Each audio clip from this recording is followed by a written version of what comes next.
السلام علیکم ورحمۃ اللہ وبرکاتہ۔ الحمد للہ ان الحمد للہ نحمده ونستعینه ونستغفره ونعوذ باللہ من شرور انفسنا ومن سیئات اعمالنا من يهده الله فلا مضل له ومن يضلل الله فلا هادي له واشهد ان لا اله الا الله واشهد ان محمدا عبده ورسوله اما بعد فان خير الحديث كتاب الله وخير الهدي هدي محمد صلى الله عليه وعلى اله وسلم وشر الامور محدثاتها وكل محدثة بدعة وكل بدعة ضلالة وكل ضلالة في النار۔ ہر قسم کی تعریف حمد ثنا اللہ رب العزت کے لیے لائق اور زیبا ہے، جو ساری کائنات کا خالق، مالک، مربی اور منتظم ہے۔ درود و سلام ہو انبیاء اکرام پر جنہیں انس اور جن کی رشد و ہدایت کے لیے مبعوث فرمایا گیا، خصوصاً نبی مکرم رحمت للعالمین امام الانبیاء محمد صلی اللہ علیہ وسلم پر۔ اس مختصر سے درود و سلام کے بعد آج انشاءاللہ تعالی سورہ یونس شروع ہوگی۔ 7 طویل آیتوں پر مشتمل صورتیں اپنے اختتام کو پہنچی۔ سورہ توبہ سے سورہ توبہ تک جو بھی صورتیں تھیں وہ طویل آیتوں کی طویل صورتیں تھیں۔ سورہ یوسف مکی صورت ہے، اور ہم جانتے ہیں کہ مکی صورت میں جو موضوع ہوتا ہے وہ ہے عقیدے کا موضوع، ایمان کا موضوع، کیونکہ مکہ کے اندر جتنے بھی آیتیں نازل ہوئی، جو بھی احکامات نازل ہوئے، وہ سارے کے سارے عقیدے کے نازل ہوئے، اور بنیادی کچھ اخلاقیات کے اوپر بھی اللہ رب العزت نے بیان کیا، جیسے جھوٹ وغیرہ کے اوپر۔ ایمان اور عقیدہ ہی اس کے اندر سورہ یوسف کے اندر بھی ہوگا، جیسے توحید ہے، اور شرک کے تعلق سے اور قضاء اور قدر کے تعلق سے بھی آیتیں اس کے اندر آئیں گی۔ اعوذ باللہ من الشیطان الرجیم، اے اللہ ہم تیری پناہ میں آتے ہیں شیطان سے۔ اللہ رب العزت نے سکھایا کہ جب بھی ہم قرآن کو پڑھیں تو پہلے اعوذ باللہ من الشیطان الرجیم پڑھ لیں، یعنی اللہ رب العزت کی حفاظت میں آ جائیں شیطان سے۔ شیطان کیونکہ ہمارا کھلا ہوا دشمن ہے، اور وہ یہ بات اچھی طرح جانتا ہے کہ جو بھی قرآن سے جڑے گا، قرآن کو پڑھے گا، غور و فکر کرے گا، تو وہ اللہ رب العزت کی اس سے معرفت ہو جائے گی، اور اللہ کی معرفت ہو جائے گی تو اللہ رب العزت سے وہ محبت کرے گا، اور اللہ کی رضا کے لیے وہ عمل کرے گا، اور وہ جہنم میں جانے سے بچ جائے گا، اور وہ جنت میں چلا جائے گا۔ اس لیے شیطان، کیونکہ اس نے تو یہ عہد ہی کر کے دنیا کے اندر آیا ہے کہ میں اس انسان کو جہنم میں لے کر کے جاؤں گا، اور وہ یہ سمجھتا ہے کہ اگر کوئی بندہ اللہ رب العزت کے کلام سے جڑ جائے گا، اللہ کی وحی سے جڑ جائے گا، نبی کے فرمان سے جڑ جائے گا، تو وہ اللہ رب العزت کو جان لے گا، اور پھر وہ شیطان کے مکر و فریب میں نہیں آ پائے گا۔ اس لیے وہ چاروں طرف سے کوشش کرتا ہے، جدوجہد کرتا ہے کہ کوئی شخص قرآن کے قریب نہ جانے پائے، قرآن کو نہ سیکھنے پائے۔ تو ہم بھی اللہ رب العزت کے سامنے اپنے آپ کو حقیر سمجھ کر دیتے ہیں کہ اللہ ہماری طاقت نہیں ہے، ہمارے پاس علم نہیں ہے، ہمارے پاس صلاحیت نہیں ہے کہ ہم شیطان سے لڑ سکیں۔ اعوذ باللہ من الشیطان الرجیم، اے اللہ تو ہمیں شیطان مردود سے بچا لے، ہم تیری پناہ میں آتے، ہم تیری حفاظت میں آتے۔ بسم اللہ الرحمن الرحیم، اللہ کے نام سے اس عظیم کام کا ہم آغاز، اور اس سے عظیم کام اور کیا ہو سکتا ہے کہ ہم اللہ سے کلام کرنے جا رہے ہیں، اللہ کا کلام پڑھنے جا رہے ہیں، اللہ رب العزت کی معرفت، اللہ کی پہچان حاصل کرنے کے لیے جا رہے ہیں، اللہ رب العزت کی رضا، اللہ کا دین، زندگی گزارنے کا طریقہ جو اللہ کی طرف سے آیا ہے، اس کو سیکھنے اور اس کو جاننے کے لیے جا رہے ہیں۔ اس سے عظیم کام کیا ہو سکتا ہے؟ تو اس کام میں اللہ رب العزت کا ساتھ ہم لے رہے ہیں، بسم اللہ، اللہ کے ساتھ، اللہ کے نام کے ساتھ۔ اور وہ اللہ کیسا ہے؟ الرحمن الرحیم، بڑا مہربان اور بار بار رحم کرنے والا ہے۔ اس کے ساتھ ہم نے اس کام کو شروع کیا۔ بسم اللہ الرحمن الرحیم، الف لام را، یہ حرف مقطعات ہے جو الگ الگ پڑھے جاتے ہیں۔ سورہ بقرہ میں اس کی کافی تفسیر آئی، حرف مقطعات اس کی میننگ اللہ رب العزت نے نہیں بتائی. نبی کریم صلی اللہ علیہ وسلم کے ذریعے سے ہمیں اس کی کوئی میننگ پتہ نہیں، اس کا معنی پتہ نہیں، اور یہ کفار مکہ کے لیے اور عرب کے لیے اور پوری دنیا کے لیے ایک چیلنج ہے کہ یہ حرف انہی حرفوں سے مل کر کے بنے ہیں جن سے عربی لینگویج بنی ہے یا قرآن ہے، اور انہی حرفوں سے مل کر کے یہ حرف مقطعات بنتے ہیں، لیکن اس کی میننگ آج تک کوئی بتا نہیں سکا. ہاں ایک چیز دیکھنے میں آئی ہے کہ جہاں جہاں پر بھی حرف مقطعات ہوتے ہیں وہاں پہ اللہ رب العزت قرآن کی معرفت پیش کرتا ہے، قرآن کی پہچان، قرآن کی تعریف بیان کرتا ہے، قرآن کی صفات بیان کرتا ہے، یعنی قرآن کے تعلق سے کچھ بات ہوتی ہے. جیسے شروع میں اللہ نے فرمایا الف لام میم ذالک الکتاب لا ریب فیہ، یہ کتاب ہے جس میں ریب نہیں، جس کے اندر کوئی شک نہیں، جس کے اندر کوئی شبہ نہیں. یہاں پہ اللہ فرماتا الف لام را تلک آیات الکتاب الحکیم، یہ آیتیں ہیں کتاب کی جو حکمت والی کتاب ہے، یہ حکمت والی کتاب کی آیتیں ہیں. اس طریقے سے سورہ یاسین میں اللہ رب العزت نے فرمایا یاسین والقرآن الحکیم، یاسین والقرآن، یہ قرآن کی آیتیں ہیں جو حکمت والی ہے. تو قرآن کا نام کتاب بھی ہے. ایسے کئی نام قرآن کے آئے ہیں جس میں سے ایک نام کتاب ہے.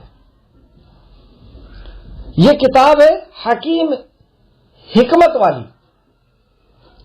اس کو حکیم نے نازل، اللہ رب العزت نے نازل کیا، تو اس سے بڑی حکمت کی بات اور کیا ہو سکتی ہے. یہ کتاب نازل کی ہوئی انسان کو برائیوں سے نکال کر کے اچھائیوں کی طرف لانے کے لیے، ظلم ضلالت سے نکال کر کے پرکاش اور روشنی کی طرف لانے کے لیے. تو اس میں حکمت کیا ہے؟ جو حکمت، کس حکمت کے ذریعے سے ایک انسان برائیوں سے اچھائیوں کی طرف آئے گا. قرآن کے آنے کا مقصد تو یہی ہے نا کہ لوگوں کو برائیوں سے اچھائیوں کی طرف لے کر کے آئے. جو اپنی منمانی زندگی جی رہے تھے اس زندگی کو چھوڑ کر کے اللہ رخی زندگی جینا شروع کر دیں، اور دنیا بھی ان کی سنور جائے اور آخرت بھی ان کی سنور جائے. تو اس برائی سے نکالنے کے لیے ایک آدمی جو دلدل کے اندر پھنسا ہوا، برائیوں کے اندر، کرائم کے اندر، گناہوں کے اندر پھنسا ہوا ہے، اس کو نکالنے کی حکمت والی کتاب یہ ہے. تو حکمت کیا تھی؟ لوگوں کو برائیوں سے نکال کر کے اچھائیوں میں لانے کی. کیا ہے حکمت؟ تو آپ مکی صورتوں کو دیکھ لیں. مکی صورتوں کے اندر حکمت یہ بتائی گئی کہ سب سے پہلے ان کو عقیدے کی دعوت دی جائے، انہیں ایمان کی دعوت دی جائے. اور نبی مکرم نے بھی آغاز اللہ پر ایمان کے ساتھ کیا اس دعوت کا، قولوا لا الہ الا اللہ تفلحوا. اور مکی صورتیں پوری اٹھا کر کے دیکھ لیجئے، سب میں سب سے پہلے اللہ رب العزت کی کا تعارف. کیونکہ ایک شخص جو برائیوں کے اندر ملوث ہے وہ برائیوں سے کیسے نکل سکتا ہے؟ اگر اس کے اندر اللہ رب العزت کی معرفت ہو جائے، مرنے کے بعد کی زندگی کا یقین ہو جائے، تقدیر پر یقین ہو جائے، اللہ کا کلام قرآن ہے یہ اس بات پر یقین ہو جائے، محمد صلی اللہ علیہ وسلم اللہ کے نبی ہیں اس بات پر یقین ہو جائے، فرشتوں پر یقین ہو جائے. جب یہ 6 چیزوں پر یقین ایک انسان کے اندر آتا ہے، اسی کو ایمان کہتے ہیں، اور وہ ساری برائیوں سے نکل جاتا ہے. تو پتہ یہ چلا کہ حکمت یہ ہے کہ عقیدے سے بات کو شروع کیا جائے گا، توحید سے بات کو شروع کیا جائے گا. اور اگر کوئی یہ شخص یہ سمجھتا ہے کہ نہیں پہلے میں کسی کو برقع پہنوا دیتا ہوں، یا کسی کو گوشت کھانا سے شروع کروا دیتا ہوں، یا کسی کو نماز سے لگا دیتا ہوں، روزے حج اور زکات سے لگا دیتا ہوں، تو یہ حکمت کے خلاف بات ہے. حکمت یہ ہے کہ پہلے اس کا عقیدہ صحیح ہو، اس کی توحید صحیح ہو، اس کے بعد پھر دوسرے مسائل کے اوپر کام کیا جائے گا، بات کی جائے گی. جیسے مکہ کے اندر 13 سال تک سب سے پہلے جو توحید، آخرت اور رسالت کی باتیں ہوتے رہی، اور مدینہ میں جا کر کے یہ سارے احکام پھر فرض ہوئے. تو اس سے ہمیں سب سے قیمتی نقطہ یہ ملا کہ ہمیں اپنے مدعو کو سب سے پہلے ایمان کی، توحید کی دعوت دینا ہے، عقیدے کی دعوت دینا ہے. جب اس کا یہ مضبوط ہو جائے تو انشاءاللہ تعالی مسائل وہ خود اپنے صحیح کرے گا. ہمیں صرف اشارہ کرنا ہوگا کہ یہ مسئلہ فلاں جگہ آپ دیکھ لیجئے، وہ خود وہاں جا کر کے اس کو صحیح کر لے گا انشاءاللہ. جیسے جب مدینہ کے اندر صحابہ پہنچے تھے تو ان کا ایمان اتنا مضبوط ہو چکا تھا، عقیدہ توحید اتنی مضبوط ہو گئی تھی کہ مدینہ جا کر کے وہ خود نبی مکرم سے سوال کرتے تھے کہ مال کہاں خرچ کریں، یہ خواتین بغیر پردے کی آتی ہیں، اچھا نہیں لگتا، یہ شراب حرام ہو جانا چاہیے، یہ خود برائی، ان کو برائی لگنے لگی اور اس کو چھوڑنے کے بارے میں وہ سوال کرنے لگے۔ یہ وہی حکمت تھی جو اللہ رب العزت نے نازل کیا تھا کہ پہلے ان کا ایمان صحیح ہو جائے، عقیدہ صحیح ہو جائے، مسائل تو اپنے آپ صحیح ہو جائیں گے۔ جب آخرت کا یقین ہو جائے گا تو آخرت میں عمل وہی قبول ہوگا جو سنت طریقے سے ہوگا، وہ سنت پہ خود آ جائیں گے، خود برقع پہننے لگیں گے، خود وہ حرام چیزوں سے بچنے لگیں گے، حلال کام کرنے لگیں گے۔ اصل جو چیز ہے وہ ایمان ہے۔ تو یہ حکمت والی کتاب ہے، اور حکمت کتاب کے اندر یہی ہے کہ پہلے ایمان ہے، پھر اس کے بعد عمل ہے، اور یہ بات اللہ نے قرآن میں کئی جگہ فرمائی۔ آگے اللہ فرماتا ہے کیا لوگوں کے لیے تعجب کی بات ہے کہ ہم نے انہی میں سے ایک آدمی کی طرف وحی بھیجی کہ لوگوں کو ڈرائے۔ کفار مکہ کا تعجب یعنی نہیں ماننے کا، اختلاف کرنے کا بہانہ کہ ہم ان کے اوپر کیسے ایمان لائیں، یہ تو انسان ہے، اللہ نے انسان کو کیوں نبی بنا کر کے بھیجا، کسی فرشتے کو بھیج دیتا، یا ہم بادشاہ تھے، ہم سردار ہیں، ہمیں نبوت مل جاتی، ہمارے پاس اتنی دولت ہے، اتنی شہرت ہے، ہمیں نبوت مل جاتی۔ یہودیوں نے کہا کہ یہودیوں میں ہی انبیاء کو آنا چاہیے تھا، نصرانیوں نے کہا کہ ہمیں نبی آنا چاہیے تھا، اور کفار مکہ یہ کہتے ہیں کہ نہیں، فرشتوں کو ہونا تھا، یا کسی جنات کو ہونا تھا، کسی اور مخلوق کو ہونا تھا۔ ارے ساری مخلوق تو چھوٹی ہے آدم ذات سے۔ آدم علیہ السلام کو جب بنایا اور علم اللہ رب العزت نے دیا تو فرشتوں کو بھی اور جناتوں کو بھی حکم دے دیا کہ سجدہ کرو، تو بڑی مخلوق، افضل مخلوق اور کون سی ہو سکتی ہے؟ لیکن یہ نہیں ماننے کا، اختلاف کرنے کا بہانہ ہی۔ کیا یہ لوگ نہیں جانتے کہ اس کے پہلے جتنے بھی انبیاء آئے تھے وہ آدم علیہ السلام کی ہی اولادوں میں سے تھے؟ خود آدم علیہ السلام نبی، اور موسیٰ علیہ السلام، عیسیٰ علیہ السلام، ابراہیم علیہ السلام، یہ سارے کے سارے آدم علیہ السلام سے۔ یہ نہ ماننے کا بہانہ ہے، اور یہ جو کہہ رہے ہیں کہ فرشتہ نبی ہوتا ہے، یا آدم انسان نبی کیسے بن گئے، تو گویا کہ یہ نبی جو اپنے آپ کے لیے کہہ رہے ہیں کہ میں اللہ کا نبی ہوں، تو اللہ کے نبی کو یہ جھوٹا کہہ رہے ہیں کہ آپ جھوٹ کہہ رہے ہیں، نبی انسان ہو نہیں سکتا۔ تو نبی کے اوپر الزام لگایا گیا، جھوٹ کا الزام لگایا گیا۔ اور نمبر 2، نہ ماننے کے لیے یہ ایک بہانہ لے کے آئے کہ انسان کیوں بنا دیے گئے نبی۔ اور تیسری بات اس آیت سے یہ پتہ چلی کہ اس کتاب کے آنے کا مقصد کیا ہے۔ وہی بھیجی کہ آپ لوگوں کو ڈرائیں، تو یہ کتاب آئی ہے خبردار کرنے کے لیے کہ اگر اس کتاب، اس وحی کے مطابق زندگی نہیں جیو گے تو دنیا تمہاری تباہ و برباد ہو جائے گی، یہ ڈرانے کے لیے۔ اگر اس کے مطابق زندگی نہیں جیو گے تو قبر تمہاری تباہ و برباد ہوگی، حشر اور آخرت کی زندگی ہمیشہ ہمیشہ تباہ و برباد ہو جائے گی۔ تو یہ قرآن آیا ہی ہے لوگوں تک پہنچانے کے لیے، لوگوں کو خبردار کرنے کے لیے، مطلب دعوت کے کام کے لیے قرآن کو بھیجا گیا۔ اس کے بعد اللہ فرماتا ہے اور ان لوگوں کو خوشخبری دے دیجئے جو ایمان لائیں کہ بے شک ان کے لیے ان کے رب کے ہاں سچائی کا مرتبہ ہے۔ پھر وہی بات ہے، ان لوگوں کو خوشخبری سنا دیجئے جو ایمان لائے۔ ایمان، پہلے ایمان ہے، عمل نہیں۔ ایمان لائے اور پھر اس کے بعد سچائی کا مرتبہ ہے، اب اس کے بعد عمل صالح۔ تفسیر ابن کثیر صدق کی تفسیر کرتے ہوئے، صدق یعنی سچائی کی تفسیر کرتے ہوئے بیان کرتے ہیں کہ اس سے یا تو مراد یہ ہے، اور ابن عباس کے حوالے سے بیان کرتے ہیں کہ یا تو اس سے مراد یہ ہے کہ جو لوح محفوظ میں ان کے لیے سعادت لکھ دی گئی ہے، یہ سچائی صدق سے وہ مراد ہے۔ پھر اب ابن عباس کی روایت سے کوٹ کرتے ہیں کہ اس سے مراد ہے عمل صالح، جو وہ نیک عمل کرتے ہیں، ایمان لانے کے بعد نیک عمل کرتے ہیں۔ پھر ایک اور رائے لکھتے ہیں مفسر کی کہ اس سے مراد ہے ارکان اسلام، نماز، روزہ، حج، زکات، تو اصل اگر یہ تینوں کو بھی ہم غور کریں تو اس سے عمل صالح ہی مراد ہے۔ عمل تو پہلے نیک ایمان لائے اور عمل کیے، ان کے لیے مرتبہ ہے۔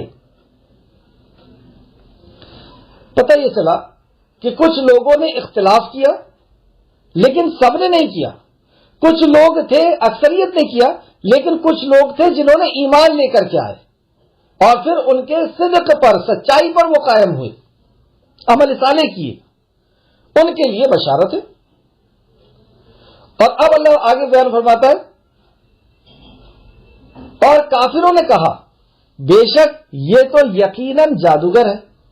اب کافروں کا کیا کہنا ہے؟ یہ تو یقیناً جادوگر ہے، مطلب نبی مکرم کو دوسرا نہ ماننے کا دوسرا بہانہ یہ لے کر کے آئے کہ یہ تو جادو ہے۔ مطلب نبی مکرم پر ان دو آیتوں میں ہم دیکھیں کہ دو بڑے بڑے الزام لگائے گئے، ایک ہی آیت میں۔ پہلا الزام یہ لگایا گیا کہ نبی اور رسول تو فرشتے ہونا چاہیے یا کچھ اور ہونا چاہیے، انسان کیسے؟ مطلب نبی یہ بتا رہے ہیں کہ میں نبی ہوں اور یہ انکار کر رہے ہیں، یعنی نبی کو یہ جھوٹا کہہ رہے ہیں، اتنا بڑا الزام۔ دوسرا الزام کہ یہ تو جادوگر ہے۔ اتنے بڑے بڑے دو الزام لگے اس آیت میں، لیکن تیسری آیت آپ دیکھیں گے تو تیسری آیت میں بے شک تمہارا رب اللہ ہے، نبی مکرم نے کیا فرمایا؟ تمہارا رب اللہ ہے۔ یہ آیت نازل ہوئی اور یہی دعوت ہوئی، یعنی اس الزام کا کوئی جواب نبی کریم نے نہیں دیا، اپنے سچے ہونے کا کوئی ثبوت نہیں پیش کیا، اپنے جادوگر نہ ہونے کا کوئی ثبوت نہیں پیش کیا۔ ہم اپنا عمل دیکھ لیں، ہمارے اوپر اگر کوئی الزام لگا دے، ہمارے لیے کوئی کچھ بات کہہ دے، تو ہم دعوت کا کام ایک طرف، قرآن کو لوگوں تک پہنچانا ایک طرف، درس اور تبلیغ ایک طرف، اور ہم اپنی صفائی پیش کرنے میں لگ جاتے ہیں۔ پوری انرجی، پوری طاقت ہم اپنی صفائی میں پیش کرنے میں لگا دیں گے کہ نہیں میں ایسا نہیں ہوں، میں ایسے نہیں ہوں۔ کیوں ہم ایسا کرتے ہیں؟ کیونکہ اصل میں ہم اپنی دعوت لے کر کے اٹھے، ہم اپنے آپ کو بڑا بنانا چاہتے ہیں، ہم ہماری عزت چاہتے ہیں، ہم ہماری شہرت چاہتے ہیں، ہم اپنی ذات کی دعوت دے رہے ہیں شاید، نعوذ باللہ، استغفر اللہ، اللہ ہم کو محفوظ رکھے۔ لیکن نبی مکرم صلی اللہ علیہ وسلم، آپ کا تو مقصد پیغام پہنچانا تھا، اللہ کی معرفت کرانا تھا، اللہ کا تعارف پیش کرنا تھا، تو مجھے جو چاہو وہ کہو، کہتے رہو، میرے بارے میں تم کیا سوچو گے کیا نہیں، ایک دائی کی سوچ کیسی ہونا چاہیے؟ تم میرے بارے میں صحیح سوچو یا غلط سوچو، مجھے اس سے کیا لینا دینا؟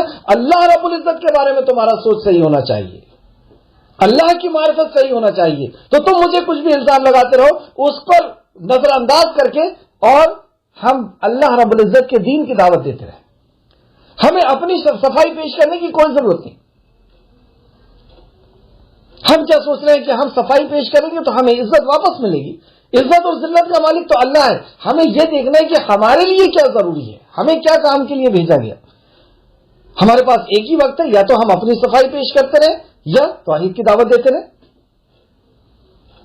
چلیے یہاں پہ دیکھتے ہیں، یہ لوگوں نے کہا کہ جادوگر ہے، انہیں اتنا نہیں پتا کہ جادوگر میں اور نبی میں کیا فرق ہے، نبی مکرم کی زندگی نہیں دیکھ رہے ہیں، اور جو ان کے اندر ہی باشعور لوگ تھے، جب یہ آپس میں بیٹھے اور کہتے ہیں کہ نبی کے سے روکنے کے لیے مکہ میں لوگوں کو، مکہ والوں کو یا دوسرے جو لوگ آتے ہیں حج عمرہ کرنے کے لیے، ان سے نبی کو روکنے کے لیے کچھ ایسا الزام لگایا جائے کہ لوگ ان سے رک جائیں۔ تو باشعور لوگوں کی ایک میٹنگ بیٹھی جس کے اندر سردار لوگ تھے، قبیلے کے سردار تھے۔ ایک شخص کہتا ہے کہ اب لوگوں کے اندر یہ بات پھیلا دیتے ہیں کہ یہ جھوٹا ہے، تو دوسرا کہتا ہے کہ نہیں، ایسا مت کہو، کیونکہ پوری دنیا جانتی ہے کہ وہ صادق ہے، سچے ہیں۔ دوسرے نے کہا کہ اچھا ایسا کرتے ہیں کہ ہم کہہ دیتے ہیں کہ وہ شاعر ہے، دوسرے نے کہا کہ نہیں، ان کا کلام شاعری کی طرح نہیں ہے۔ تیسرے نے کہا کہ اچھا ہم ایسا کہہ دیتے ہیں کہ وہ جادوگر ہیں۔ پھر چوتھا کہتا ہے کہ نہیں، ایسی بات مت کرنا ورنہ ہم جھوٹے کہلائیں گے کیونکہ وہ جادوگر نہیں ہے۔ ایک یہ کہتا ہے کہ اچھا ایسا کہہ دیتے ہیں کہ وہ پاگل ہے، نعوذ باللہ۔ پھر ایک ان کو سمجھاتا ہے انہی میں کا سردار کہ ایسی بیوقوفی والی بات مت کرو، کیا پاگل ایسا ہوتا ہے؟ مجنون ایسا ہوتا ہے, دیوانہ ایسا ہوتا ہے. تو یہ جو باشعور لوگ تھے وہ خود ہی الجھتے رہتے تھے کہ ہم ان کو کیا کریں, کیسے لوگوں کو روکیں, کوئی ان کے اندر کمی نظر نہیں آ رہی. اور اگر ہم جادو کے اندر بھی غور کریں تو جادوگر اور نبوت کے اندر کیا فرق ہے؟ جادوگر کے اندر اور نبوت کے اندر کیا فرق ہے؟ جادو ایک فن ہے. نمبر ایک, جادو ایک فن ہے جو کسی سے سیکھا جاتا ہے. نبوت کسی سے سیکھی نہیں جاتی. نبوت تو وہ ہے کہ اللہ کی طرف سے پیغام آیا اور اس کو پہنچا دی. نبی کو کوئی علم نہیں سکھاتا, اللہ رب العزت کی طرف سے علم آتا ہے, یعنی اللہ سکھاتا ہے اور نبی پھر دوسروں تک پہنچاتے ہیں. کتنا بڑا فرق ہو گیا. جادو ایک فن ہے جو کسی سے سیکھا جاتا ہے, نبوت سیکھی نہیں جاتی. نبوت آسمان سے وحی نازل ہوتی ہے, علم نازل ہوتا ہے اور وہ دوسروں تک پہنچاتے ہیں. نمبر دو, جادوگر ایک پیشہ ہے, نبوت کا پیشہ ہے. نبوت پیشہ نہیں ہے. نبوت تو قل ہادی سبیلی ادعو الی اللہ, نبی مکرم نے کہا یہ میرا کام ہے, میری سوچ ہے, میری فکر ہے, میرا مشن ہے. ادعو الی اللہ, اللہ کی طرف بلاؤ. یہ کوئی پیشہ نہیں ہے, یہ تو اللہ کی طرف بلانے کا کام ہے. تیسرا, جادو کیوں کرتا ہے انسان؟ جادو دولت کے لیے کرتا ہے, پیسے کے لیے کرتا ہے, عزت کے لیے کرتا ہے. اور نبی جو دعوت دیتے ہیں وہ خود یہ کہتے ہیں کہ ہمارا اجر تو اللہ رب العزت کے پاس ہے. سورہ یاسین کے اندر بھی نبی کی دو خوبی بتائی گئی کہ وہ جو کہتے ہیں اس پر عمل کرتے ہیں اور وہ تم سے بدلہ نہیں چاہتے. بدلہ نہیں چاہتے سے مراد یہ کہ وہ دولت نہیں چاہتے, وہ عزت نہیں چاہتے, وہ شہرت نہیں چاہتے, وہ تم سے کوئی چیز کا سوال نہیں کرتے. وہ جو کہتے ہیں اس پہ عمل کرتے ہیں اور تم سے وہ کچھ بدلہ نہیں چاہتے. نبی مکرم نے تو خود کہہ دیا اپنے آپ کے لیے کہ میرے اوپر تمہاری زکوٰۃ حرام ہے اور میرے خاندان والوں کے اوپر بھی, میرے گھرانے کے اوپر بھی میں تمہاری زکوٰۃ نہیں لے سکتا, تم سے پیسہ نہیں لے سکتا اور میرے خاندان کے لوگ بھی نہیں لے سکتے. کتنا بڑا فرق ہو گیا.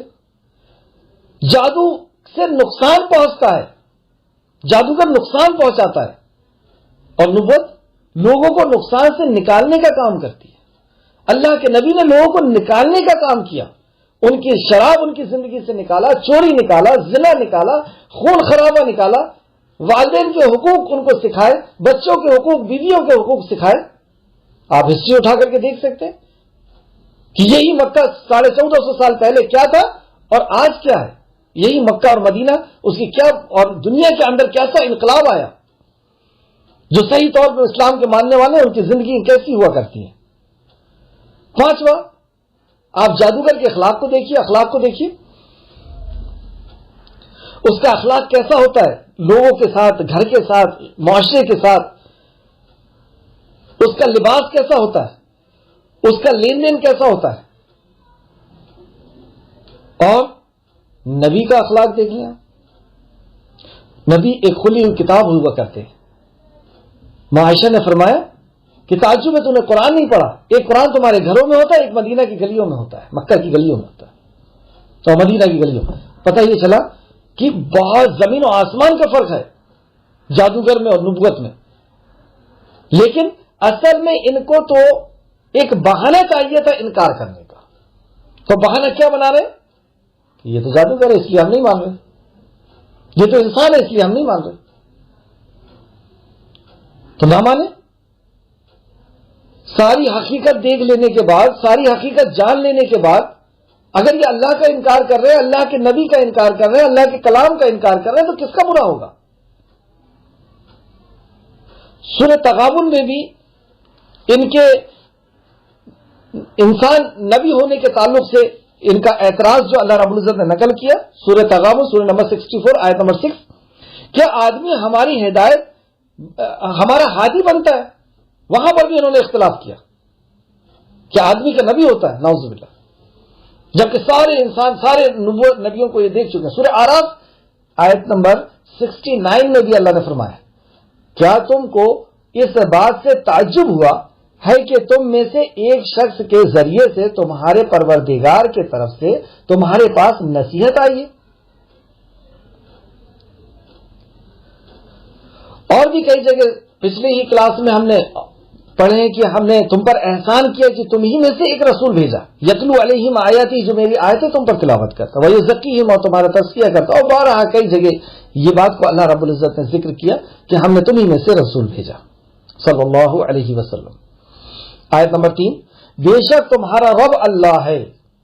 دیکھیے اتنی بڑی بڑی باتیں ان لوگوں نے کہی، جادوگر بھی کہہ دیا، انکار بھی کر دیا، نبوت کا بھی انکار کر دیا، جھوٹا بھی، سب الزامات لگا دیے، لیکن اس کے بعد بھی نبی اپنا کام کر رہے ہیں. آیت نازل ہو رہی ہے اور اس آیت کو سنا رہے ہیں کہ بے شک تمہارا رب اللہ ہے.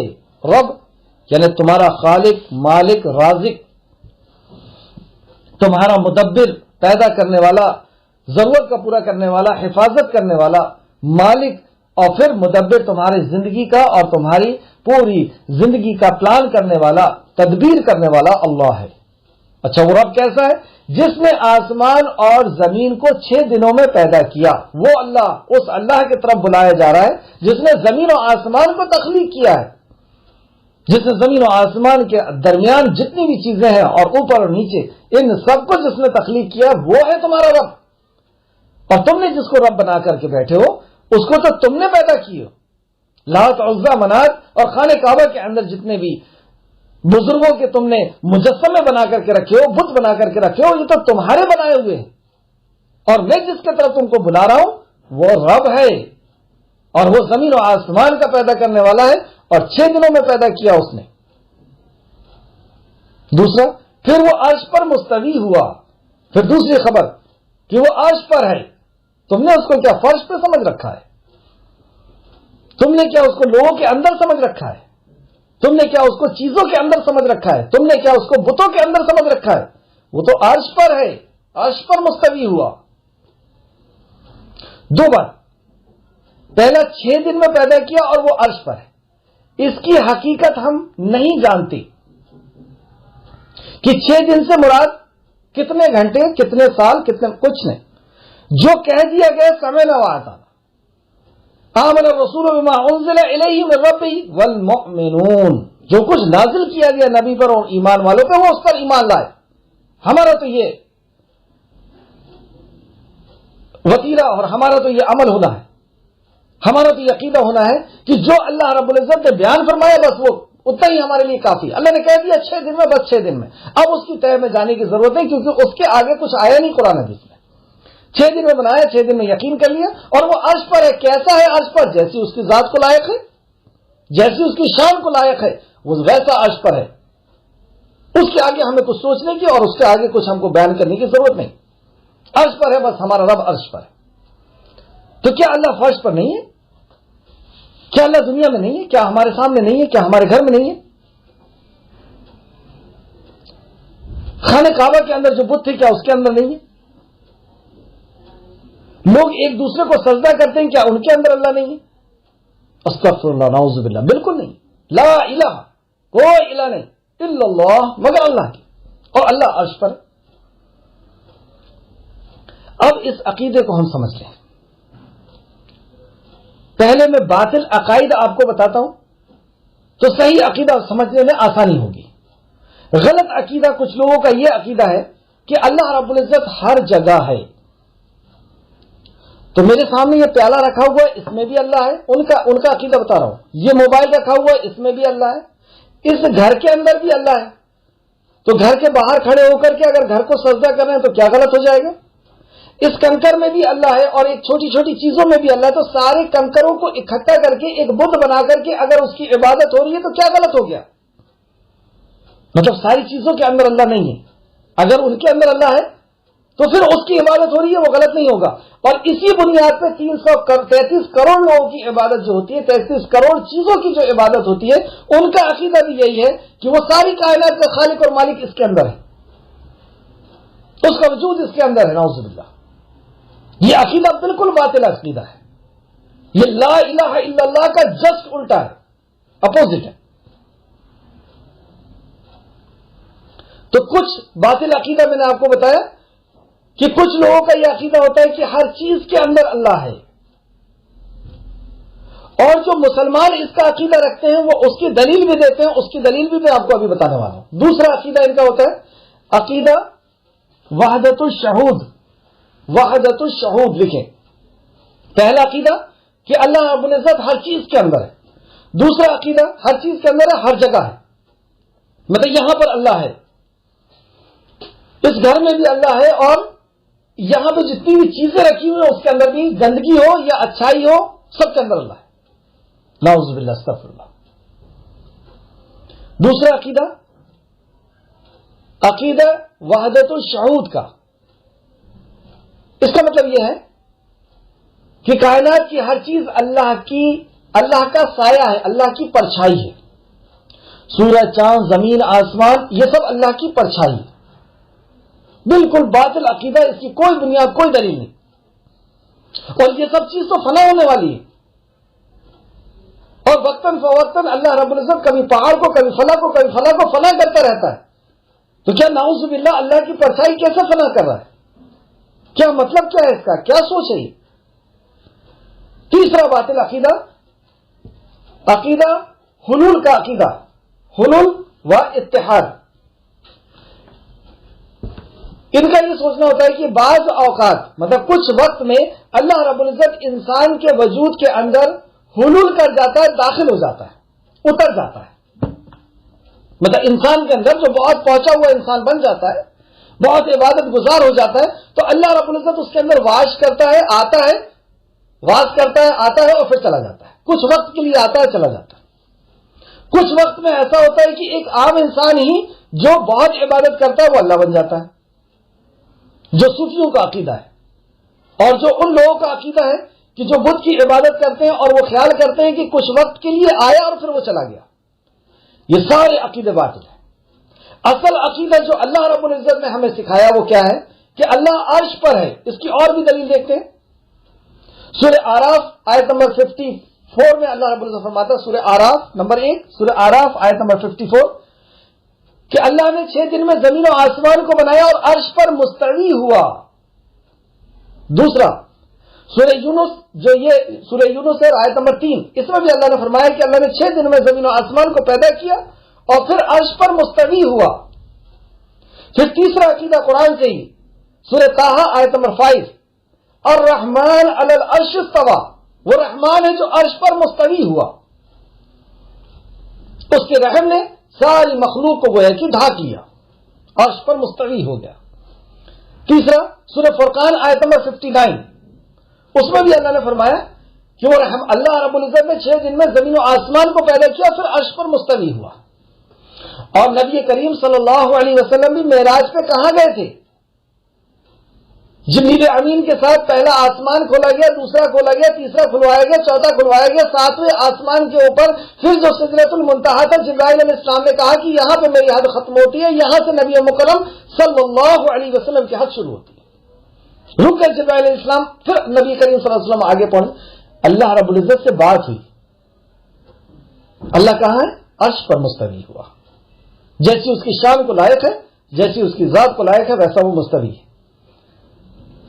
ایک خاتون آ کر کے نبی کریم صلی اللہ علیہ وسلم سے کونے میں بات کر رہی ہیں.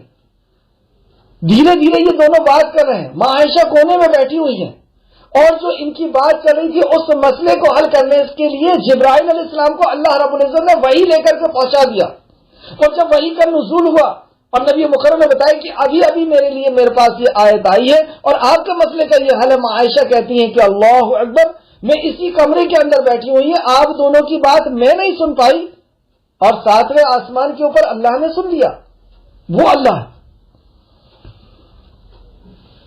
اب جو لوگ یہ کہتے ہیں کہ اللہ رب العزت انسان کے اندر ہے، فلاں چیز کے اندر ہے، فلاں چیز کے اندر ہے، گھر کے اندر گھر میں ہے، اور پھر اس کی عبادت کرتے ہیں، گھر کی بھی عبادت کر رہے ہیں، انسان کی بھی کر رہے ہیں، چیزوں کی بھی عبادت کر رہے ہیں، ان کا عقیدے کی دلیل وہ یوں دیتے ہیں کہ اللہ نے فرمایا کہ میں تمہاری شہرت سے بھی زیادہ قریب ہوں. بالکل صحیح کہا اللہ نے، شہرت سے بھی زیادہ قریب ہے. یہ نہیں کہا کہ اس کے اندر ہے، وہ اپنے علم کے اعتبار سے اندر ہے، کہ اعتبار سے قریب ہے. ہمارے دل سے اتنا قریب ہے کہ جو بات ہم سوچ رہے ہیں، جو سوچنے والے ہیں، اس کو بھی وہ جانتا ہے، لیکن بذات خود عرش پر ہے. وہاں سے کالے رات میں کالے پہاڑ کے نیچے جو کالی چیوٹی چل رہی ہے اس کو بھی دیکھ رہا ہے، سن رہا ہے، جان رہا ہے. وہ ہے اللہ. تو ان میں اس آیت سے یہ عقیدہ پیدا کیا کہ اللہ رب العزت شہرک کے اندر ہے. اب جب اندر ہے تو پھر بس اس کی عبادت، پھر وہ خود ہی اللہ ہو گیا. نعوذ باللہ، استغفر اللہ. کیسا باطل عقیدہ، کیسا سوچ کیسی ان کی. ایک دوسری آیت پیش کرتے ہیں کہ اللہ رب العزت کہتا ہے کہ جب کوئی دعا پکارنے والا مجھے پکارتا ہے تو میں اس کی پکار پر پہنچ جاتا ہوں، یعنی اس کی دعا کو قبول کرتا ہوں، سنتا ہوں. اللہ رب العزت سنتا ہے. اس سے یہ کہاں ثابت ہوا کہ اللہ رب العزت یہاں ہے؟ اب دیکھیں یہیں پر اسی کے آگے اللہ رب العزت نے دنیا کا نظام پھر کیسے چل رہا ہے، کیسے چلا رہا ہے. کیونکہ جو دنیا کا نظام چلا رہا ہے اس کے لیے دنیا کی ایک ایک چیز کا جاننا ضروری ہے. ایک ایک انسان کی ضرورت اور ایک ایک مخلوق کی ضرورت کا جاننا ضروری ہے. ایک ایک ذرات کا جاننا ضروری ہے. وہی چلا سکتا ہے دنیا کو. تو پھر دنیا کیسے چل رہی ہے؟ بہت پیارے انداز میں اللہ رب العزت نے اسی آیت کے ذرا سے ٹکڑے کے اندر اس عقیدے کو کلیئر کیا. پھر وہ عرش پر مستوی ہو گیا، وہی ہر کام کی تدبیر کرتا ہے. ہر کام کی تدبیر، سبحان اللہ. ہر کام یعنی ایک ذرہ اڑ نہیں سکتا، اپنی جگہ سے دوسری جگہ نہیں جا سکتا. ایک پتا ہل نہیں سکتا، ایک دانہ پھوٹ کر کے اوپر نہیں آ سکتا، ایک ہوا نہیں چل سکتی، ایک پانی کا بوند نہیں آ سکتا. ہر چیز کی تدبیر اللہ رب العزت کرتا ہے. اس کے تعلق سے چند آیتیں دیکھیں کہ اللہ رب العزت کا علم کیسا ہے. ذات کے اعتبار سے اللہ عرش پر ہے، اور علم کے اعتبار سے اللہ رب العزت کا علم کیسا ہے، اللہ کی قدرت کیسی ہے، اللہ کی طاقت، اللہ رب العزت کیسے اس دنیا کے نظام کو چلا رہا ہے. اس کے تعلق سے چند آیتیں دیکھتے ہیں. سورہ سبا آیت نمبر 3، سورہ سبا سورہ نمبر 34 آیت نمبر 3. ذرہ برابر بھی چیز اس سے پوشیدہ نہیں. اللہ، ذرہ برابر بھی چیز یعنی نیوٹران، پروٹون اور گوڈ پارٹیکل، جس کو توڑ کر کے انہوں نے گوڈ پارٹیکل بنایا اور پھر اس کو بھی توڑا تو اس کے اندر سے ساؤنڈ نکلا. اور اللہ رب العزت نے پہلے ہی بتا دیا کہ میں نے ہر مخلوق، ہر چیز کو، جب میں کسی چیز کو پیدا کرنا چاہتا ہوں اللہ فرماتا ہے تو میں کہہ دیتا ہوں کن، بس وہ ہو جاتی ہے. تو سائنٹسٹ جاننا چاہتا تھا کہ اس دنیا کا وجود کس چیز سے ہے، تو وہ وہاں تک پہنچ گیا، ساؤنڈ تک. اور وہ ساؤنڈ ہی تو ہے جس کو اللہ نے کہا کن. یہ ساؤنڈ تو ہے، لیکن وہ ساؤنڈ کون سا ہے، وہ کن تک ابھی وہ نہیں پہنچا. اگر اللہ چاہے گا تو وہاں تک بھی پہنچ جائے گا. تو وجود اللہ رب العزت نے ایک ذرے کا وہ ساؤنڈ سے دیا، مطلب اس ذرے کو وہ جانتا ہے، اس ساؤنڈ سے اس نے پیدا، اس نے اپنے حکم سے اس ذرے کو پیدا کیا ہے، اور وہ ذرات اکٹھا ہو کر کے پھر چیزیں بنتی ہیں، پھر ہر چیز وجود میں آتی ہے. تو یہاں پہ اللہ نے فرمایا وہ ذرہ برابر بھی چیزوں سے پوشیدہ نہیں. ذرہ برابر بھی کوئی چیز اس سے چھپی ہوئی نہیں ہے.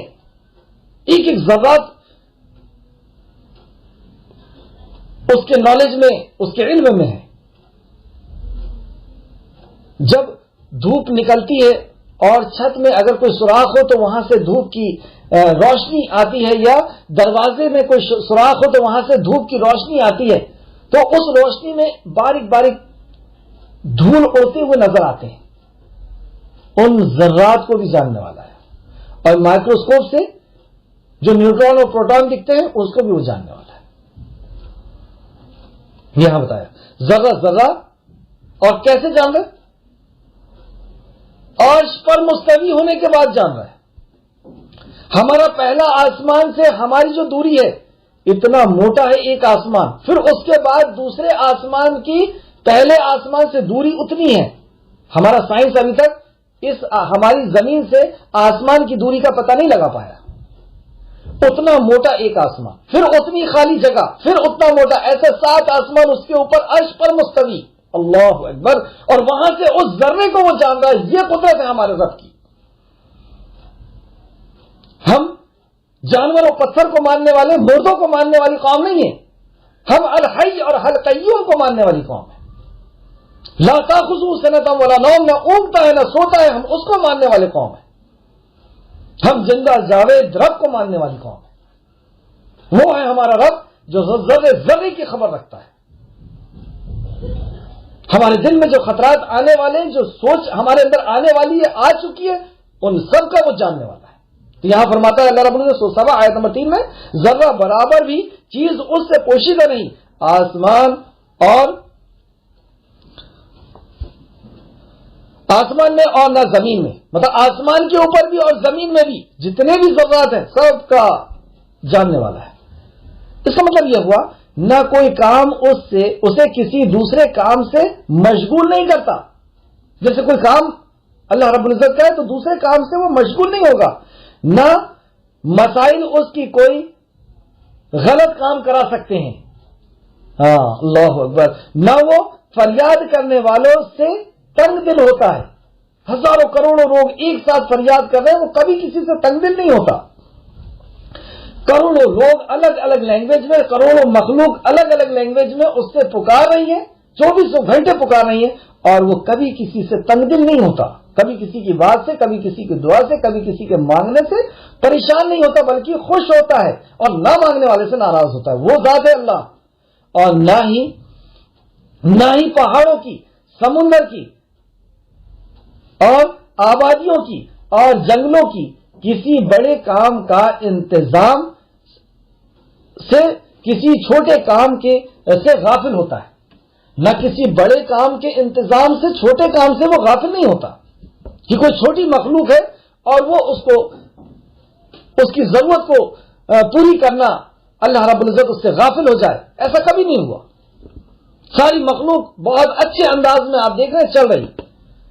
ابھی ڈسکوری میں کچھ سال پہلے کی بات ہے، یہ بتایا گیا کہ فلاں جنگل میں مئی اور جون کی گرمی کے موسم میں اچانک پانی گرا کچھ علاقے کے اندر۔ کچھ علاقے میں 5 کلومیٹر کے ایریے میں یا 10 کلومیٹر کے ایریے میں اچانک بارش ہوئی۔ سائنسداں وہاں پہ پہنچ گئے، سائنٹسٹ وہاں پہ پہنچ گئے ریسرچ کرنے کے لیے کہ یہاں پانی کیوں گر گیا، اتنی گرمی کے موسم میں اچانک اتنی جگہ میں پانی کیوں گرا۔ ریسرچ کر کے انہوں نے اپنی رپورٹ پیش کی کہ اگر یہاں پہ اس وقت اتنا پانی نہیں گرتا تو اتنی مخلوق مر جاتی، اتنے کیڑے مکوڑے، اتنے جانور اور اتنے پیڑ پودے مر جاتے۔ وہ ہے اللہ کہ ایک ایک مخلوق کی ضرورت کا وہ خیال رکھ رہا ہے۔ ہم دیکھ لیں کہ ہمارے دیوار کے اوپر جو چھپکلی چلتی ہے اس کی غذا، اس کا بھوجن کیا ہے؟ اڑنے والا پتنگا، جبکہ وہ چھپکلی اڑ نہیں سکتی اور اسے اس کو شکار کرنا ہے۔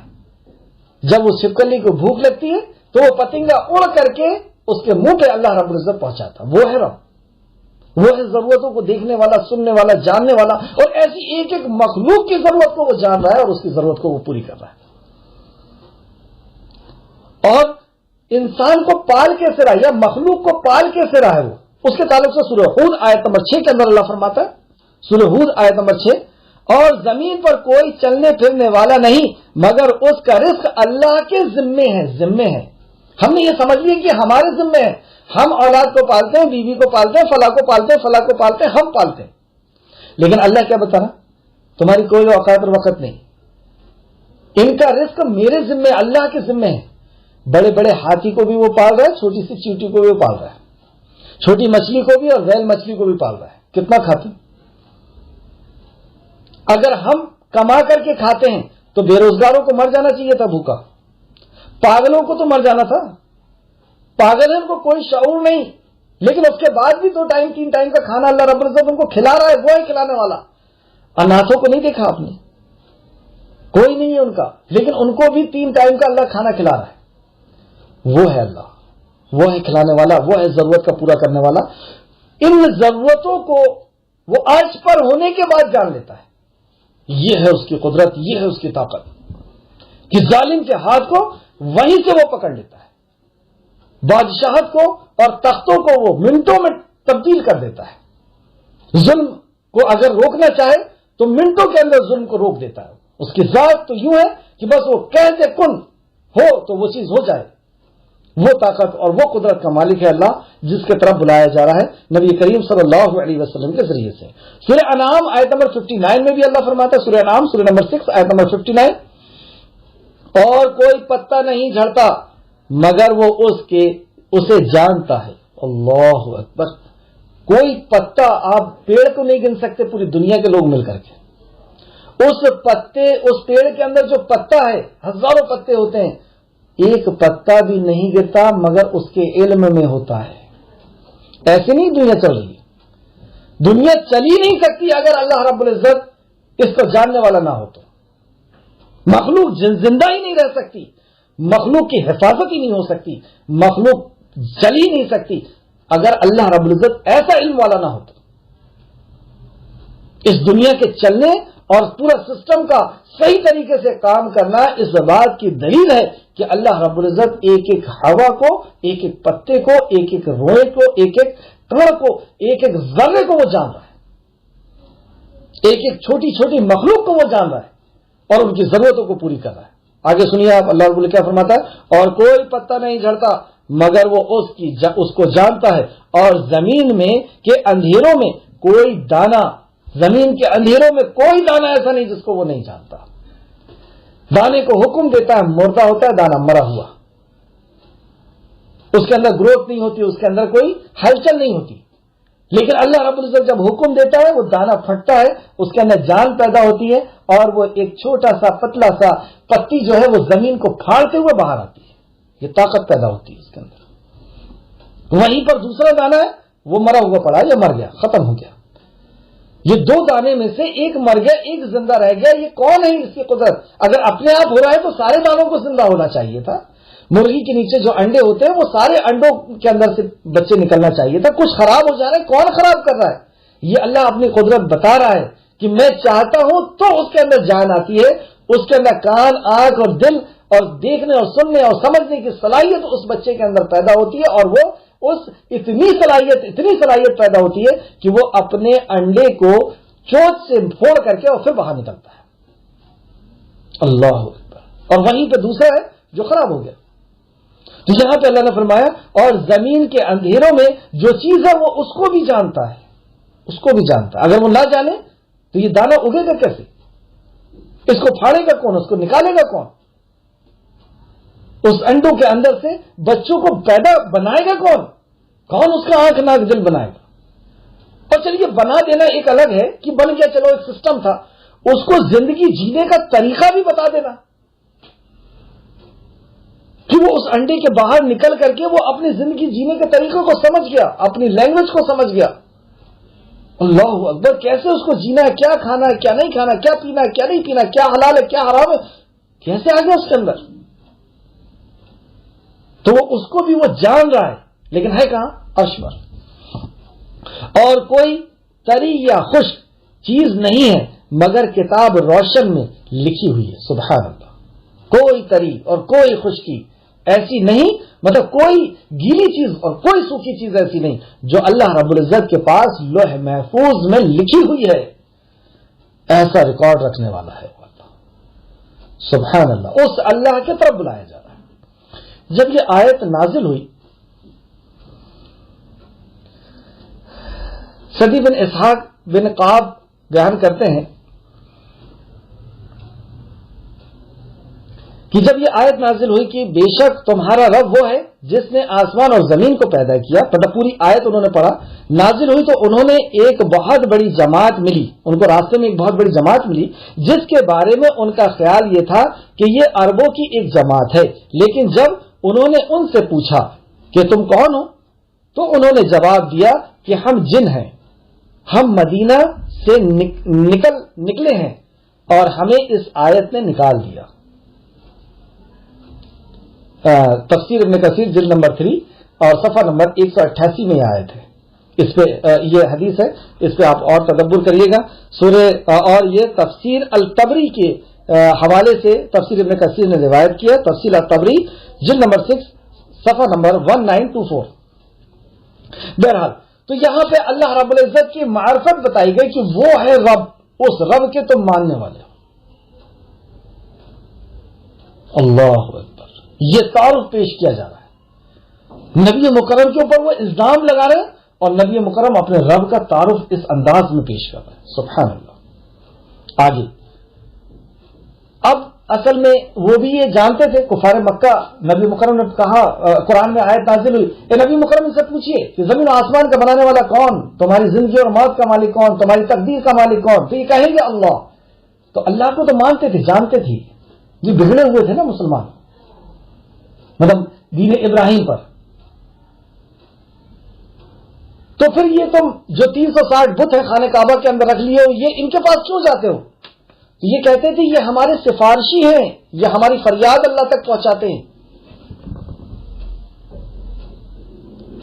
جب اللہ کا تعارف پیش کر دیا گیا کہ وہ اللہ ہے جو زمین و آسمان کا بنانے والا، چلانے والا اور ان کی ضرورتوں کا جاننے والا ہے، عرش پر ہونے کے باوجود یہاں نہیں ہے، تمہارے بتوں کے اندر نہیں ہے، ان کنکروں کے اندر نہیں ہے جن کنکروں کو اکٹھا کر کے تم نے بت بنائے ہیں، اس میں نہیں ہے۔ اللہ رب العزت عرش پر ہے اور ایک ایک ذرے کو وہ اس طریقے سے جانتا ہے اور اس کی ضرورتوں کو پورا کرتا ہے۔ تو پھر اب یہ اپنی بات سے پلٹے اور کہتے ہیں کہ ہم تو ان کے پاس اس لیے جاتے ہیں کہ وہ ہماری فریاد اللہ تک پہنچاتے ہیں اور کل حشر کے میدان میں بھی وہ ہمیں جنت میں لے کر کے جائیں گے۔ فوراً اللہ رب العزت نے عقیدہ نازل کیا، سنیے عقیدہ، اسی آیت کے اندر کوئی سفارش نہیں بن سکتا بغیر اس کی اجازت کی، کوئی سفارش نہیں کر سکتا بغیر اس کی اجازت کی۔ اللہ نہیں دینا چاہ رہا تم کو اولاد، کوئی اس کے ٹیبل پہ ہاتھ ٹھوک کر کے اولاد واپس نہیں لے سکتا۔ اگر اللہ نہیں دینا چاہ رہا، پوری دنیا مل کر کے اللہ رب العزت کو تھکا نہیں سکتی، مجبور نہیں کر سکتی دینے کے لیے۔ اور اگر اللہ دینا چاہ رہا، پوری دنیا مل کر کے اللہ رب العزت کو مجبور نہیں کر سکتی نہیں دینے کے لیے۔ وہ ہے اللہ ذات، وہ اگر دینا چاہ رہا پوری دنیا مل کر روک نہیں سکتی، اور وہ روکنا چاہ رہا پوری دنیا مل کر دلا نہیں سکتی۔ یہ اللہ رب العزت نے بیان کیا کہ کوئی سفارش نہیں بغیر اس کی اجازت کے۔ اگر جب تک وہ اجازت نہیں دے کوئی سفارش نہیں کر سکتا، نہ یہاں نہ وہاں۔ اس تعلق سے اور آیت سورہ آیت الکرسی میں بھی یہی بات کہی گئی، اور آیت الکرسی کیا ہے؟ پوری آیتوں میں سب سے افضل آیت نبی مکرم نے فرمایا، جس کے اندر یہ عقیدہ، اللہ رب العزت کی معرفت، اللہ کی پہچان، اللہ کی طاقت اور اللہ رب العزت کا انصاف کو بتایا گیا۔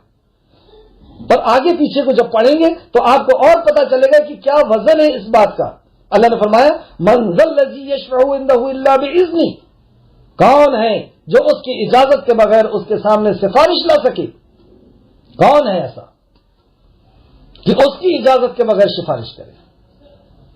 وہ کسی کو جہنم میں ڈالنا چاہ رہا ہے، کون ہے ایسا جو اللہ کو بتائے گا کہ اللہ یہ تیرا قانون غلط ہے، یہ تیرا فیصلہ غلط ہے؟ کون ہے ایسا جو کہے گا کہ اللہ تو نہیں جانتا اس کے بارے میں زیادہ جانتا ہوں، یہ صحیح ہے، اس کو تو جنت میں ڈال؟ کون ہے ایسا جو اللہ کے حضور سفارش لائے گا، یہ کہے گا کہ اللہ تو فیصلہ غلط کرتا ہے، نعوذ باللہ استغفر اللہ؟ کوئی سفارش نہیں کر سکتا، کیونکہ اللہ رب العزت نے جو فیصلہ کیا ہے اس سے بہتر فیصلہ اور کیا ہو سکتا ہے؟ کیا عقیدہ بنا کر کے رکھیں اللہ رب العزت کے تعلق سے۔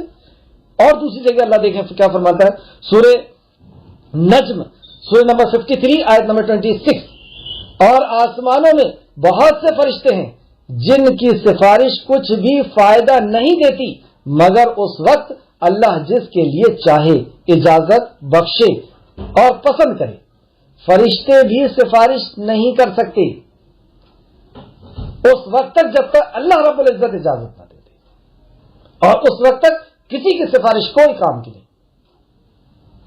تیسری جگہ سورہ سبا سورہ نمبر 34 آیت نمبر 23 میں اللہ فرماتا ہے اور اللہ کے ہاں کسی کے لیے سفارش فائدہ نہ دے گی مگر اس کے لیے جس کے بارے میں وہ اجازت بخشے۔ اللہ اجازت دے گا کہ فلاں کے لیے سفارش کریے، اس وقت نبی کریم رحمت للعالمین شافی محشر اور ساقی کوثر، اس وقت نبی کریم صلی اللہ علیہ وسلم سفارش کریں گے۔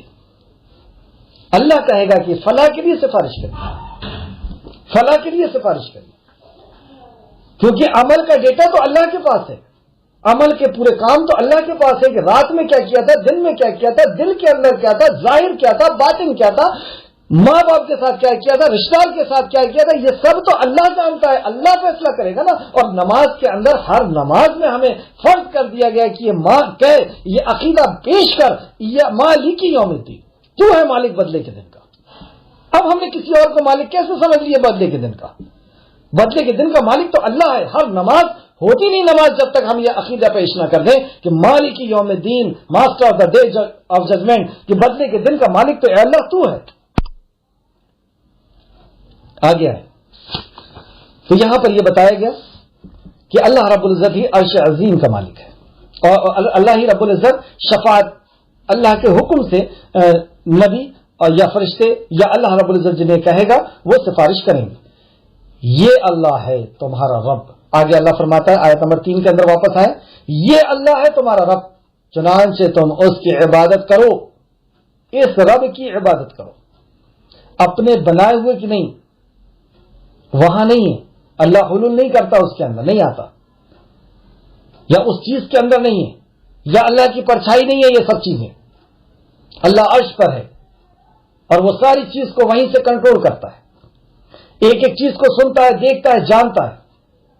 پھر سے سن لیں, کالے رات میں کالے پہاڑ کے نیچے کوئی کالی چیوٹی چل رہی ہے, اس کو وہ دیکھتا ہے وہاں سے, اس کو وہ سنتا ہے اس کی آہٹ کو. اس نے جو پیر رکھ کر کے اٹھائی ہے اور جو گڈھا ہوا ہے اس گڈھے کو بھی وہ جانتا ہے. اس کو کس چیز کی ضرورت ہے اس کو بھی وہ جانتا ہے. وہ ہے رب. تو یہ ہے اللہ تمہارا رب, تم نے جس کو بنا کر کے اور وہاں پہ تم نے اپنا عقیدہ رکھ لیا کہ اس کے اندر وہ ہے, اور 33 کروڑ کو تم نے ماننا شروع کر دیا, یا 313 کو تم نے ماننا شروع کر دیا. یا ہم بھی دیکھیں کہ اپنے ہر 10 قدم پر ایک آستانہ بنا ہوا ہے. یہ سب کچھ نہیں, کرنے والی ذات صرف اللہ کی ہے. یہ اللہ ہے تمہارا رب, چنانچہ تم اس کی عبادت کرو.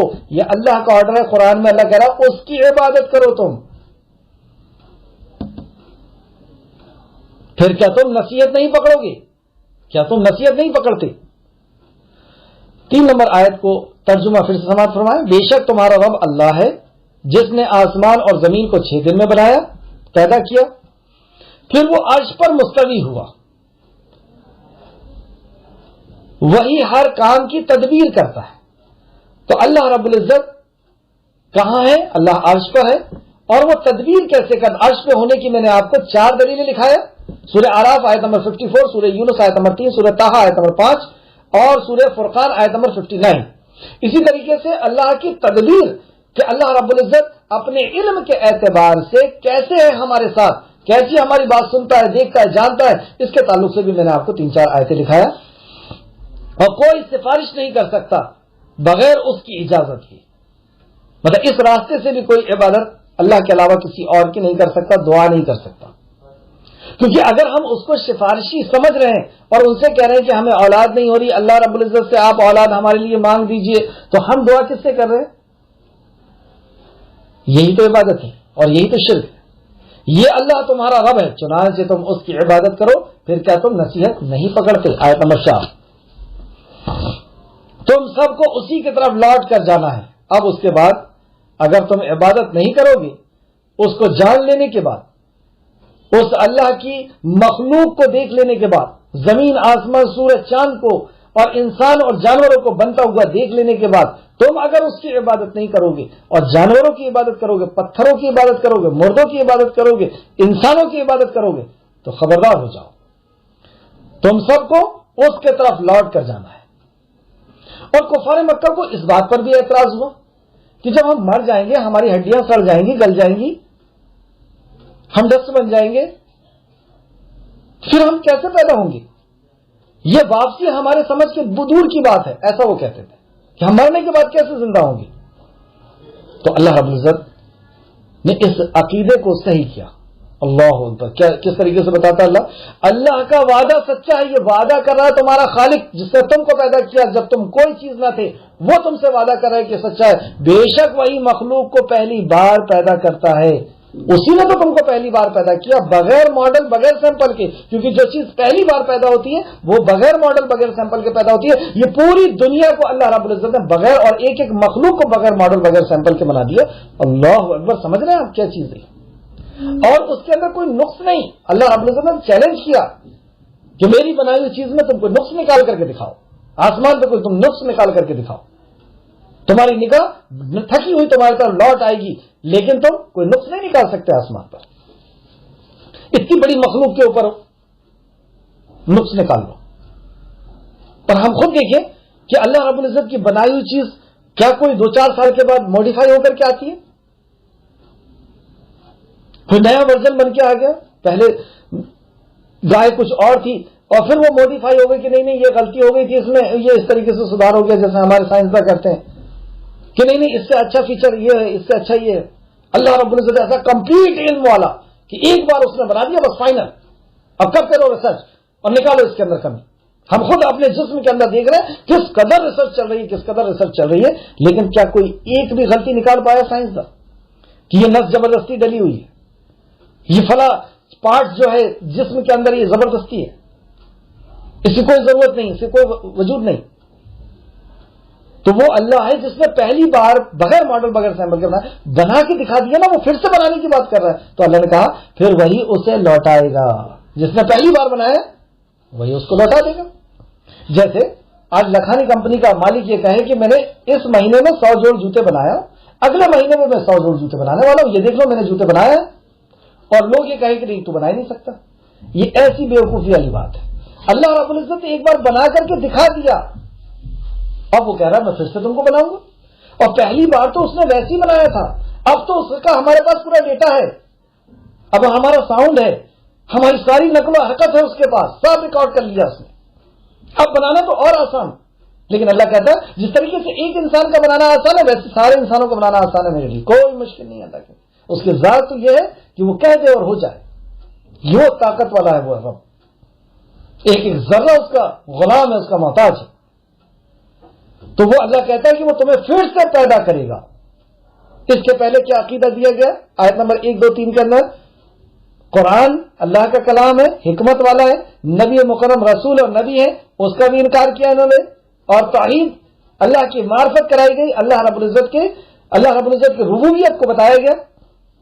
اب آخرت کا ذکر کہ مرنا ہے تمہیں، اور مر کر کے تم پھر اٹھائے جاؤ گے، لوٹو گے تم اس کے پاس. موت جو ہے یہ خاتمہ نہیں ہے، یہ جسم اور روح کا الگ ہونا ہے. روح کے بارے میں ہم جانتے ہیں کہ روح ختم نہیں ہوتی، جسم سے الگ ہوتی ہے، جسم ڈسٹرائے ہو جائے گا لیکن روح تو باقی ہے. وہ روح خواب کے تعلق سے آپ دیکھیں، ہم سوئے رہتے ہیں، آنکھ بند ہے، لائٹ بند ہے، لیکن اس کے بعد بھی دیکھتا ہے انسان خواب. کیسے دیکھ لیتا ہے؟ مطلب کوئی اور چیز بھی کام کرتی ہے. خواب میں وہ کسی سے بات کر رہا ہے، بازو والے کو سنائی نہیں آ رہا لیکن اس کو سنائی آ رہا ہے. کیسے ہو رہا ہے؟ وہ کسی دوسرے شہر میں چلا گیا جبکہ ہے یہیں پر، اس کا دماغ بھی یہیں ہے، کہیں اور جا کر کے وہاں دیکھ رہا ہے بامبے کے اندر کیا چل رہا ہے. اگر غور کریں ہم تو واقعی روح، چلیں وقت زیادہ ہو جائے گا اس پہ اگر ڈسکس کیا جائے تو ہم 3 چیز سے مل کر کے ویسے بنے، جسم، جان اور روح سے. سوال ایک پیدا ہوتا ہے، یہاں تک آیت پھر سے دیکھیں، آیت نمبر، تم سب کو اسی کے طرف لوٹ کر جانا ہے، اللہ کا وعدہ سچا ہے، بے شک وہ مخلوق کو پہلی بار پیدا کرتا ہے، پھر وہی اسے لوٹائے گا، پھر سے وہ پیدا کرے گا. سوال یہ پیدا ہوتا ہے کیوں پیدا کر رہا اللہ رب العزت؟ تو پھر سے اللہ تو پھر سے کیوں پیدا کر رہا؟ ہمیں تمہیں پیدا کیا، یہ ہمارے عیش و آرام کے لیے یہ پوری دنیا کو بسا دیا، ہم نے خوب عیش کر لیا، اچھی اچھی چیزیں پیے کھائے اور جس کو جیسا چاہا استعمال کیا، خوب عیش کر لیا، ٹھیک ہے، اب مر گئے، بس ختم کام. اب تو کیوں پیدا کر رہا ہے؟ اس کا جواب ہمارا خالق دیتا ہے تاکہ ان لوگوں کو انصاف کے ساتھ بدلہ دے. انصاف کرے، انصاف نہیں ہوا نا، انصاف کے ساتھ بدلہ دے. اللہ ہر مخلوق سے محبت کرتا ہے. آپ کسی کیڑے کے زندگی گزارنے کے طریقے کے اوپر دیکھیں گے نا، تو غور کریں گے تو آپ کو پتہ چلے گا کہ اس کا رب اس سے اتنی محبت کرتا ہے کہ اس کو آنکھ دیا دیکھنے کے لیے، سننے کے لیے، کان دیا سوچنے کے لیے، اور بیوی دیا اللہ اکبر، ایک ایک مخلوق سے اور انسان سے تو سب سے زیادہ محبت کرتا ہے. یا اللہ بہتر جانتا ہے، لیکن محبت تو کرتا ہے انسان سے، کئی ماؤں سے زیادہ محبت کرتا ہے. اب ایک انسان کو ہم نے تکلیف پہنچایا ہے کہ اللہ انصاف نہیں کرے گا. اور دو قسم کے لوگ اس دنیا میں جی رہے ہیں نا. ایک وہ ہے جو اللہ رب العزت کا حق جانوروں کو دے رہا، پتھر کو دے رہا، پہاڑ کو دے رہا، انسان کو دے رہا، مردے کو دے رہا. اور ایک وہ ہے جو اللہ کا حق مر جا رہا ہے، کٹ جا رہا ہے، جل جا رہا ہے، لیکن اللہ کے علاوہ کسی اور کو نہیں دے رہا. یہ دونوں کو اللہ ایک ساتھ کیسے رکھے گا؟ کیا انصاف نہیں کرے گا ان دونوں کے بیچ میں؟ ایک شخص وہ ہے جو نبی کا حق ادا کر رہا ہے ایک وہ شخص ہے جو قرآن کا حق ادا کر رہا ہے، ایک شخص وہ ہے جو اللہ کے نبی کا حق ادا کر رہا ہے کہ ان کی اطاعت و فرما برداری کر رہا ہے، اور ایک شخص ہے جو نبی کا حق اپنے بزرگوں کو دے رہا ہے، اپنی نفس کو دے رہا ہے، اپنے سماج کو دے رہا ہے، اپنے دوستوں کو دے رہا ہے نبی کا حق کہ ان کی اطاعت و فرما برداری کرنا۔ ایک شخص وہ ہے جو قرآن کا حق قرآن کو دے رہا ہے، اور ایک شخص وہ ہے جو قرآن کا حق ناول کو دے رہا ہے، کتابوں کو دے رہا ہے، پیپروں کو دے رہا ہے۔ ایک شخص وہ ہے کہ ماں باپ کا حق وہ ماں باپ کو دے رہا ہے، ایک شخص وہ ہے جو ماں باپ کو کوئی حق نہیں دے رہا، جو بیوی کو زندگی بھر تڑپا رہا ہے، اور ایک شخص وہ ہے جو بیوی کو اس کے حقوق ادا کر رہا ہے، ایک شخص وہ ہے جو اپنی اولاد کو مار ڈال رہا ہے، ایک شخص وہ ہے جو اپنی اولاد کی تربیت کر رہا ہے، ان کی ضرورتوں کو پوری کر رہا ہے، ایک شخص وہ ہے جو لوگوں کا مرڈر کرتا ہوا پھر رہا ہے، اور ایک شخص وہ ہے لوگوں کو زندگیاں دیتا ہوا پھر رہا ہے۔ کیا انصاف نہیں کرے گا ان دونوں کے بیچ میں اللہ؟ ایک مخلوق کے اوپر ظلم کر رہا ہے اور ایک مخلوق کی خدمت کر رہا ہے، یہ دونوں مر گئے ہیں، کیا اللہ رب العزت ان کا انصاف نہیں کرے گا؟ کیا دوسروں کو انصاف نہیں دلائے گا؟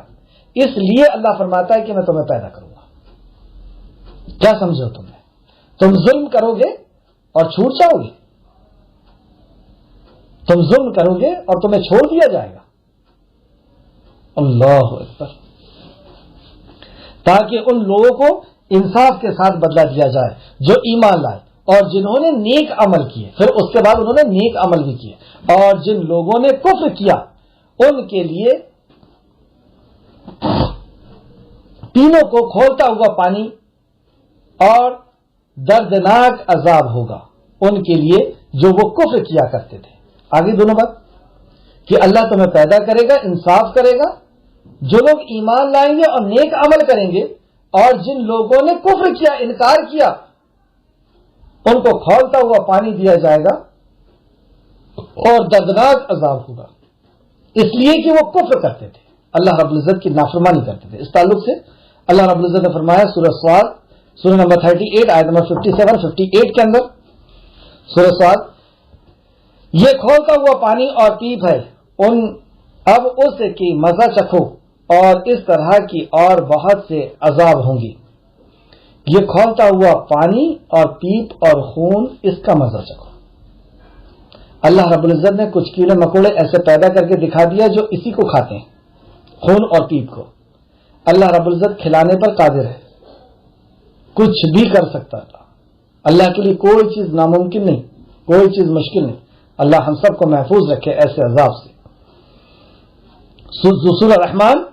سورہ رحمان آیت نمبر 43 اور 44 میں، یہ وہ جہنم ہے جسے مجرم جھٹلاتے تھے، سو اس دوزخ اور شدید کھولتے ہوئے پانی کا دردناک کھولتے ہوئے پانی کا مزہ چکھو یا پیو۔